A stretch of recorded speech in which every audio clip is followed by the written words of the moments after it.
Salve, salve, meu querido aluno!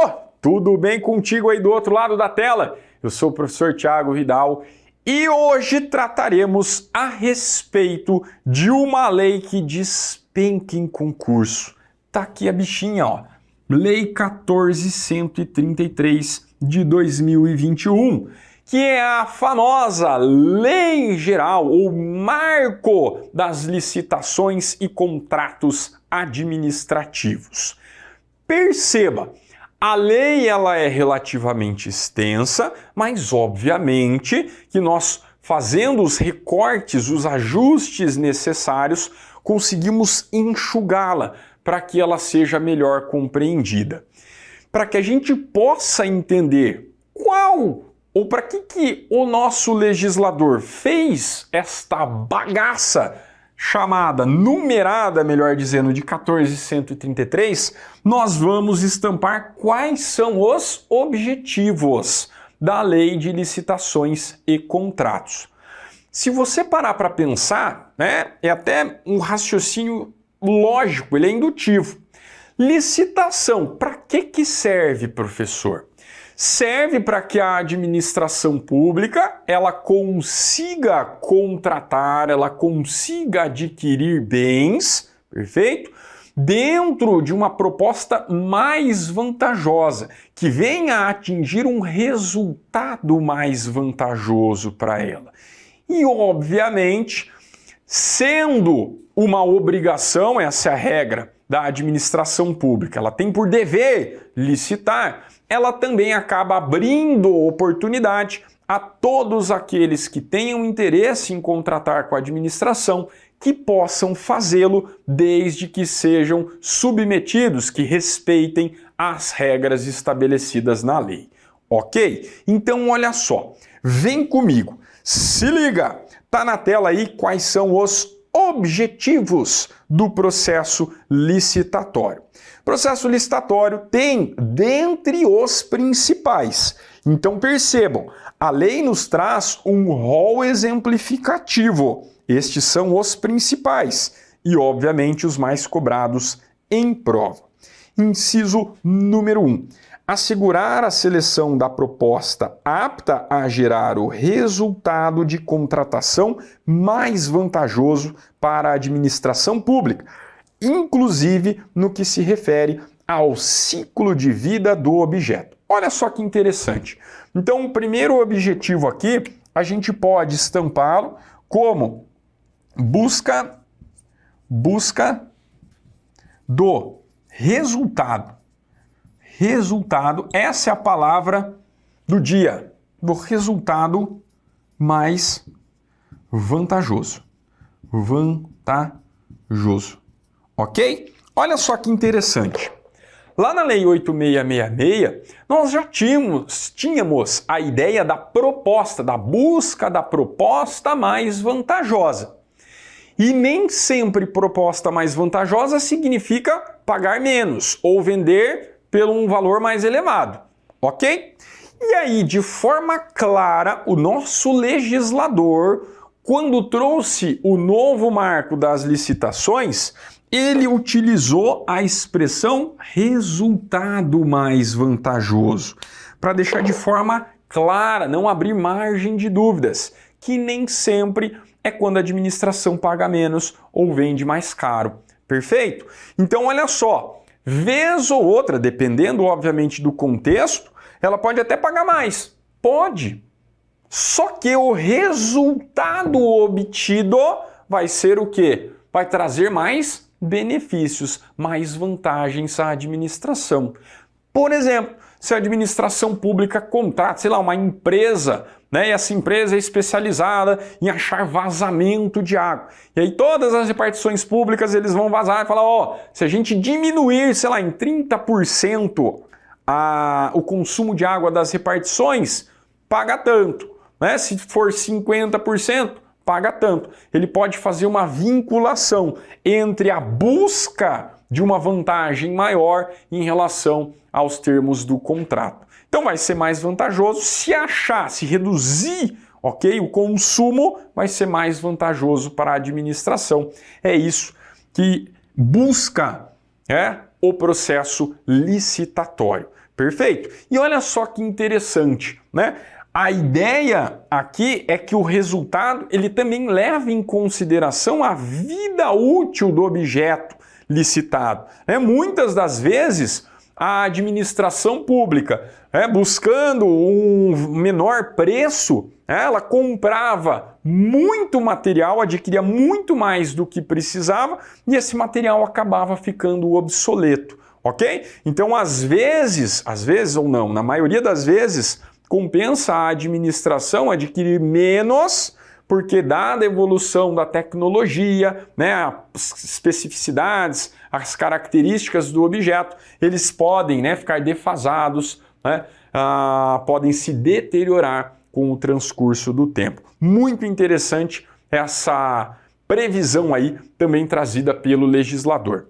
Além da busca do resultado mais vantajoso, qual outro objetivo destaca a lei, professor? Vem comigo. Inciso 2 pintando aí na telinha para você.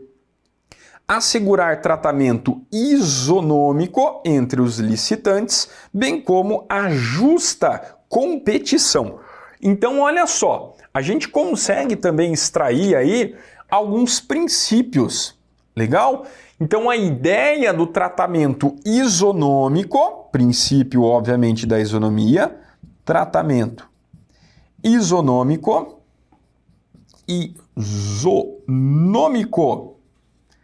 o que significa? Dar a oportunidade, a mesma oportunidade para todos aqueles interessados que se encontrem na mesma situação jurídica. Ah, professor, então eu sempre tenho que dar a mesma oportunidade para todo mundo? Negativo. Existem algumas situações que permitem à administração pública conferir um tratamento diferenciado, na medida das desigualdades dos interessados no certame, ok? Então, o tratamento isonômico permite à administração a adoção de critérios que distinguem os interessados, perfeito? Desde que respeitados, obviamente, os limites principiológicos estampados na Constituição. Joia? É por isso, ok, que a gente consegue enxergar algumas situações, em que a administração pública dá prevalência a empresas brasileiras, por exemplo, em relação em detrimento a empresas estrangeiras. Não tem problema nenhum, desde que respeitados os limites legais. Além do tratamento isonômico, visa assegurar também, ok, caráter competitivo. Caráter competitivo. Se você, administração, abre para todos aqueles que preencham os requisitos a oportunidade de participar, hora que você for participar de um processo, de um procedimento licitatório, você olha para o lado de, aquela empresa é pau na moleira, é osso duro de roer. Eu tenho que me virar para que eu apresente uma proposta, ok, que seja melhor que a dele, porque aí eu celebro o contrato. A administração escolhe a minha ao invés da proposta dele. O caráter competitivo é a essência do processo licitatório.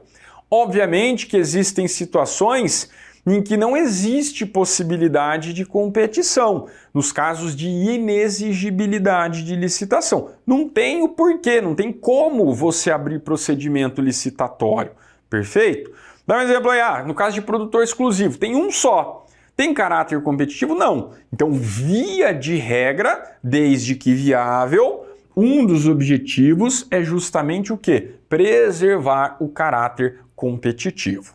Fechou? Bora aí avançar, inciso 3 na tela. Se liga. Um dos objetivos do processo licitatório também, tem como objetivo evitar contratações com sobrepreço ou com preços manifestamente inexequíveis e superfaturamento na execução dos contratos.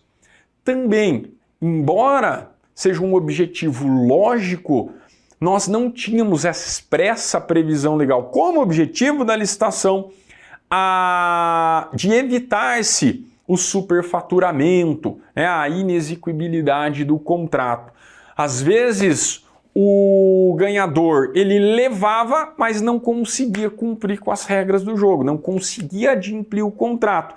Jogava uma proposta lá embaixo, assinava o contrato, ganhava a licitação, mas na hora da prática, na hora de colocá-lo em prática, era inviável dado os valores, né? O que a gente chama aí de inexequibilidade. Você não conseguiria executar o contrato dadas as circunstâncias. Então a gente também coloca como objetivo, vamos colocar aqui do ladinho para ficar mais legal aí, de mais fácil visualização, ok? Tem por objetivo evitar o superfaturamento, evitar superfaturamento, ok? Ou malbaratamento, né, do patrimônio público. A ideia é abrir concorrência, ok? Se vai ter mais gente competindo com você, a ideia é que haja uma maior fiscalização, inclusive pelos interessados.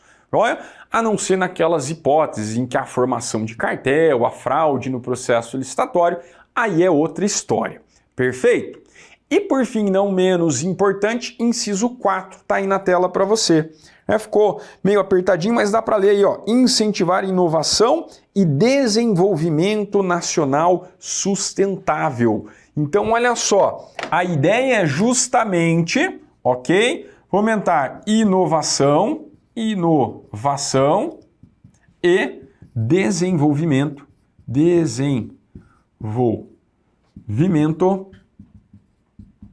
nacional sustentável, ok? Também aparecem como princípios. Nacional sustentável. Qual que é a ideia, professor? A administração pública, a partir do momento em que ela é consumidora de bens e serviços, se ela está no mercado, ok, com alto poder aquisitivo, é muito interessante que empresas que apresentem inovações, tecnologias, novidades, ok, venham a contratar com ela. Essa é a ideia, exatamente. Então, se você está no jogo, está no mercado, ok? Você tem que trazer inovação para que isso também seja um atrativo a mais para a administração na hora em que ela vai celebrar um contrato. E o desenvolvimento nacional sustentável, ele está ligado aí, né? Os exemplos trazidos pela doutrina, sempre ligados à questão de execução de obras, os serviços de engenharia. Pensa lá na execução de uma obra gigantesca, de uma usina hidrelétrica.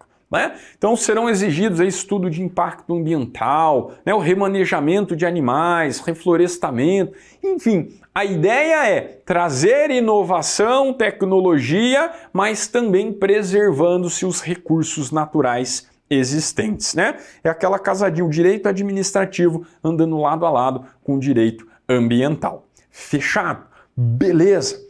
Tranquilo, professor? E além dos objetivos, o que mais que a gente precisa ver? Segue aí comigo. Algumas características que o processo licitatório, né, o procedimento em si, ele precisa respeitar. Tá aí na tela para você. Ao longo, né, da realização do certame, são essas as características que merecem destaque. Os documentos serão produzidos por escrito, com data e local de sua realização e assinatura dos responsáveis. Importante essa característica, por quê? Nós vamos ver em momento oportuno que agora a regra das modalidades de licitação é que ela se dê em um ambiente virtual. Olha só que interessante. O que era exceção antes, né, que veio lá com a lei de pregão, o pregão virtual, agora passa a ser regra. Os certames eles só serão realizados de forma presencial quando necessário e justificados. E aí a ideia é que sejam necessários, ao longo desse procedimento licitatório, o registro dos documentos para fins o quê? Até de fiscalização, ok? Então se liga, porque hoje, né, com a tecnologia que nós temos, é muito mais fácil que estes certames sejam realizados em ambientes virtuais, mas isso não exime a administração pública de deixar tudo registrado, ok? Bora avançar aí? Em relação aos valores, os preços e os custos utilizados terão como expressão monetária moeda corrente nacional, ressalvado o disposto no artigo 52 dessa lei. Tem que ser din-din que está em vigor, em circulação no Brasil, perfeito? Muito embora possa se tratar de matéria-prima, né, estrangeira, mas o pagamento tem que ser feito em moeda corrente nacional. O desatendimento de exigências meramente formais que não comprometam a aferição da qualificação do licitante ou a compreensão do conteúdo de sua proposta não importará seu afastamento da licitação ou a invalidação do processo. Importante característica do procedimento licitatório. A administração pública, até pouco tempo atrás, ela prezava pela formalidade em si, né? Era o que a gente chamava de sistema burocrático.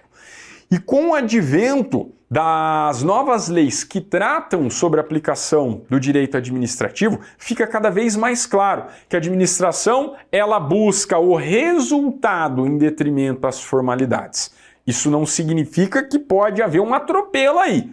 Negativo, ok? Tem a lei, tem as regras do jogo, mas quando é possível, né, você sanear esse procedimento, que ele seja eivado de algum pequeno vício, alguma pequena irregularidade, preserva-se o ato buscando o resultado final, em detrimento da formalidade, daquelas regras cartesianas. Ok? Tranquilos? Bora aí, tem mais características, professor. Tá na tela.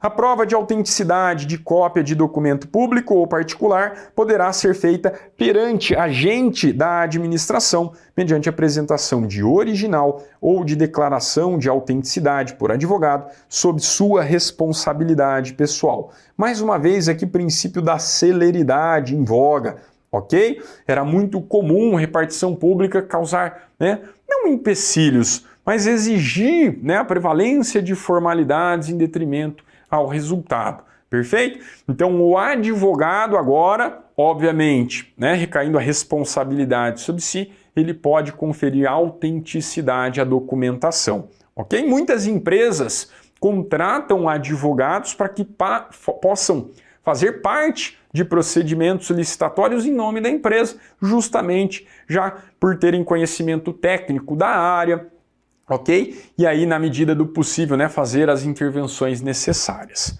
Perfeito? Próxima característica aí, reconhecimento de firma somente será exigido quando houver dúvida de autenticidade, salvo imposição legal. E os atos serão preferencialmente digitais, como já mencionado, de forma a permitir que sejam produzidos, comunicados, armazenados e validados por meio eletrônico, ok? Para finalizar, as principais características: a partir de documentos de formalização de demandas, os órgãos responsáveis pelo planejamento de cada ente federativo poderão, na forma de regulamento, elaborar plano de contratações anual. Vem aqui comigo, olha só, previsão de plano de contratação anual. Nada mais é do que a administração pública se organizar. Ela planeja o que ela vai adquirir no próximo ano. Pô, professor, genial! Pois é, mas precisou aparecer de forma expressa na lei, ok? Então é possível. Como a própria Lei 14.133 nos traz, depende de regulamento, ok? Então as especificidades na realização desse plano de contratações anual, ele vai depender de regulamento, mas é uma baita novidade trazida pelo nosso legislador. E está na tela aí para você mais uma das principais características. O plano de contratações anual deverá ser divulgado e mantido à disposição do público em sítio eletrônico oficial e será observado pelo ente federativo na realização de licitações e na execução de contratos. Fechado? Beleza? Maravilha, professor. Essas são as principais características. Como eu disse, ao longo da lei, a lei de licitações, ela é relativamente extensa. Nós temos características específicas, dependendo das modalidades de licitação, por exemplo, que serão analisadas em momento oportuno, ok? Só que, dentro do panorama geral, estas são as principais características que a gente precisa levar para a nossa prova. Olha só, outro tópico que é relativamente novo, eu digo relativamente por quê? Porque já valia na Lei 8666, só que agora apareceu de forma expressa, tá? É a chamada publicidade diferida. Publicidade diferida. Publicidade diferida. O que é isso, professor? Publicidade diferida.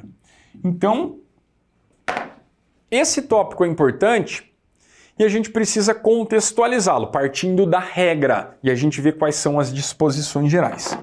Via de regra, prevalece para a administração pública princípio da publicidade. Publicidade. E olha só, o legislador foi além, ele colocou publicidade lado a lado com a transparência, ok? E aí a ideia de publicidade, de você tornar público, acessível ao público, os atos praticados no procedimento licitatório, é justamente no sentido de conferir uma maior transparência. Faz sentido, professor. Exato. Então, via de regra, a gente aplica o princípio da publicidade. Perfeito? Os atos praticados ao longo do procedimento licitatório, eles serão levados a conhecimento do público, dos particulares, dos interessados, que somos nós, cidadãos. Perfeito? Só que olha só, toda a regra no direito tem exceção. E aqui não poderia ser diferente. Se a regra é publicidade, existem exceções em que eu não preciso levar conhecimento dos administrados o que foi praticado dentro do procedimento licitatório. Exatamente, professor. A questão do sigilo também é permitido pelo nosso legislador. Vem comigo na telinha. Se liga. Seguindo o preceito constitucional esculpido no artigo 37 caput da Constituição, os atos praticados no processo licitatório via de regra são públicos. Beleza? A gente sempre parte da regra. Só que olha só que interessante. Quais são as exceções trazidas de forma expressa pela 14.133? Que é a chamada publicidade diferida. Quanto ao conteúdo das propostas até a respectiva abertura, então vem comigo, e aí a gente já coloca como observação, ok? A observação é exatamente nesse sentido, porque nós também temos princípio, lá no artigo 5º, que trata da sigilosidade das propostas, ok? Então essa é a primeira exceção, sigilosidade das propostas. E faz sentido, né, professor? Se eu chego para participar de um procedimento já sabendo a proposta do camarada, o que eu vou fazer? Eu vou baixar a minha. Eu quero contratar com a administração, quero celebrar um contrato.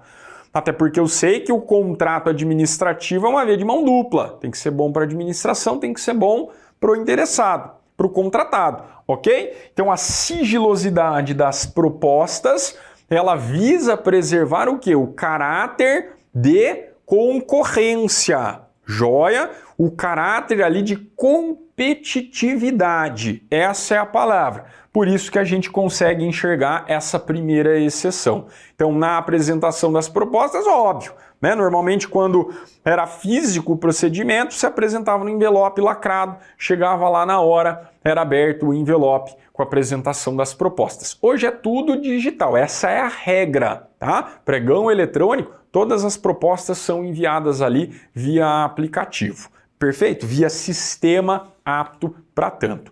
E qual que é a segunda hipótese, professor? Se liga, quanto ao orçamento da administração, nos termos do artigo 24 dessa lei. Então a gente tem uma ressalva aí também específica em relação ao orçamento da administração. Muito importante, lembra que publicidade é regra e a chamada publicidade diferida ela é possível em relação a essas hipóteses. Vamos anotar aqui, ó, sigilosidade e em relação ao orçamento da administração, que tem regramento próprio.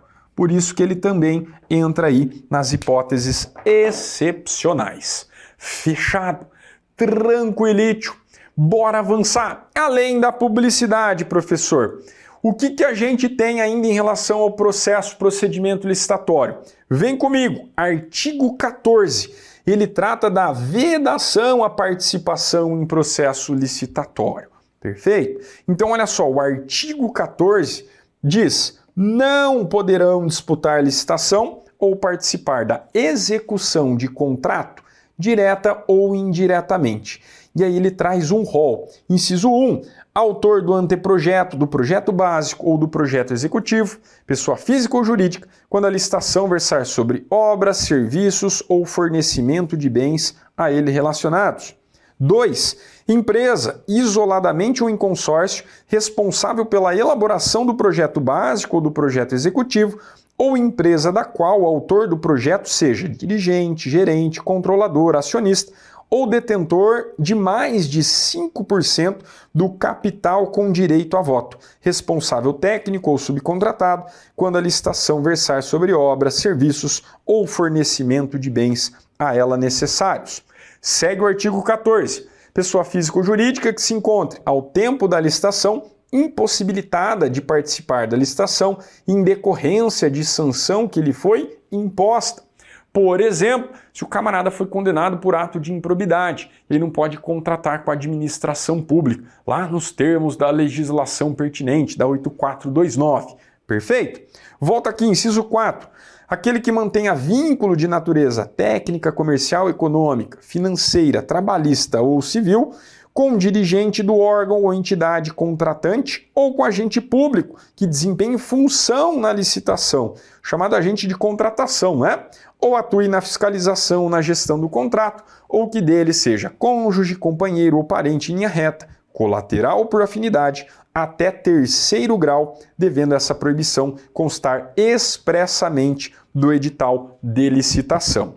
Ok? Inciso 5, empresas controladoras, controladas ou coligadas, nos termos da Lei 6404, que é a Lei de Sociedades, ok? E inciso 6, pessoa física ou jurídica que nos 5 anos anteriores à divulgação do edital tenha sido condenada judicialmente com trânsito em julgado por exploração de trabalho infantil, por submissão de trabalhadores a condições análogas às de escravo ou por contratação de adolescentes, nos casos vedados pela legislação trabalhista. Então, se liga, 5 anos. Ah, professor, mas não devia contratar nunca mais.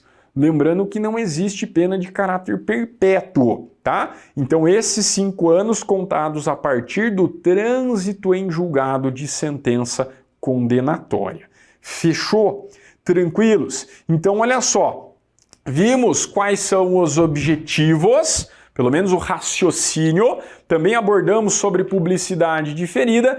E nos termos do artigo 14, vimos quais são as vedações de realização de contratação, né, de certame e de contratação, consequentemente, com a administração pública. Fechado? Esse era o nosso recorte de hoje. Espero que você tenha curtido. Um grande abraço e até a próxima.